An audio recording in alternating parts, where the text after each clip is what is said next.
Bonjour à toutes et à tous, fidèles auditeurs et lecteurs du Corbeau News Centrafrique, le CNC.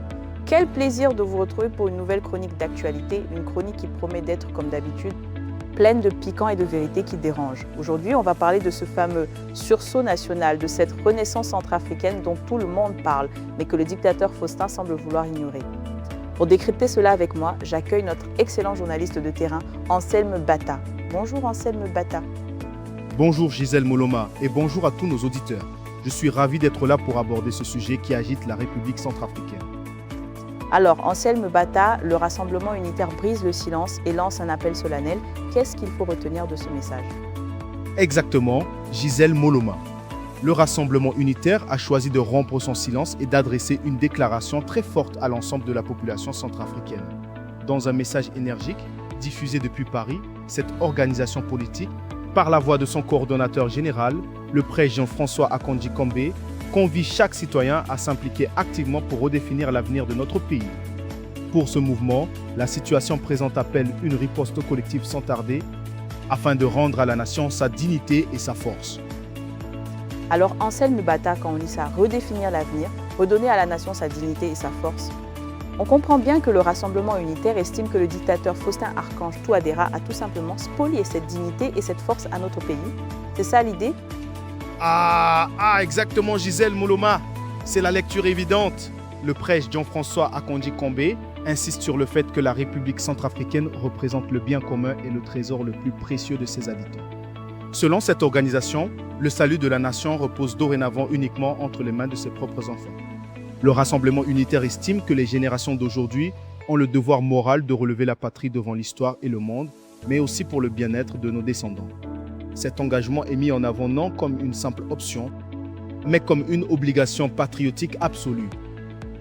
Anselme Bata, le salut du pays repose uniquement entre les mains de ses propres enfants. N'est-ce pas une manière polie de dire que le dictateur Faustin et son clan ont lamentablement échoué à protéger notre héritage national? C'est une attaque directe contre l'incapacité du pouvoir de Bangui. C'est là toute l'absurdité de la situation. Et c'est justement au cœur de cette démarche que se trouve le projet des consultations citoyennes centrafricaines. Le Rassemblement unitaire précise que cette initiative est englobante et ouverte à tous, sans aucune distinction. À travers ce projet, le mouvement affirme vouloir contrer les manœuvres de division. Le prix Jean-François Akonji Kambé affirme avec conviction qu'il n'existe qu'une seule nationalité et une seule dignité centrafricaine, écartant ainsi les obstacles dressés par le pouvoir de Bangui. Manœuvre de division, obstacle dressé par le pouvoir de Bangui. Gisèle Moloma vous le dit, Anselme Bata, c'est limpide. Le Rassemblement unitaire pointe du doigt le dictateur Faustin comme étant celui qui fragmente la nation. Qui la divise pour mieux asseoir son pouvoir, c'est ça qu'il faut comprendre. Absolument Gisèle Moloma. Et le message va plus loin. L'organisation pointe du doigt l'abandon de la souveraineté nationale au profit de forces étrangères et prédatrices. Les consultations citoyennes sont ainsi définies comme le moyen d'imposer la voix du peuple dans la gouvernance et de reprendre en main propre le destin collectif, conformément à l'idéal de respect et de vie légué par le père fondateur, Barthélemy Boganda. Abandon de la souveraineté nationale au profit de forces étrangères et prédatrices. Anselme Bata. Ces mots sont d'une force incroyable. On parle clairement de la soumission de l'empereur Faustin aux intérêts des mercenaires russes de Wagner et autres entités qui pillent nos ressources. C'est un point absolument capital, une honte pour notre pays. Vous avez parfaitement résumé la situation, Gisèle Moloma, et le Rassemblement unitaire ne se limite pas à des paroles. Il annonce la publication d'ici 48 heures du document cadre officiel de cette initiative. Ce texte, qui sera disponible gratuitement en français et en anglais sur le site de l'organisation, détaillera l'organisation pratique, les principes directeurs et les buts de ces consultations. Donc, Anselme Bata, on n'est plus dans les plaintes, on passe à l'action concrète. Le Rassemblement unitaire augmente la cadence pour vraiment faire évoluer les choses face à l'immobilité ou pire, aux agissements délétères du dictateur Faustin. Oui, Gisèle Moloma, c'est un message d'espoir et d'action.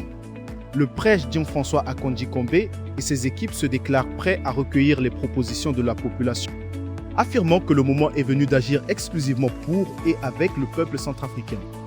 Et c'est avec cet article que j'ai rédigé moi-même, avec mes collègues, que nous avons abordé ce sujet crucial.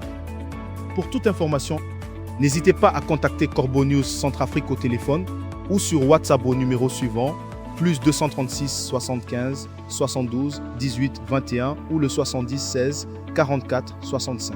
Merci à tous et à très bientôt.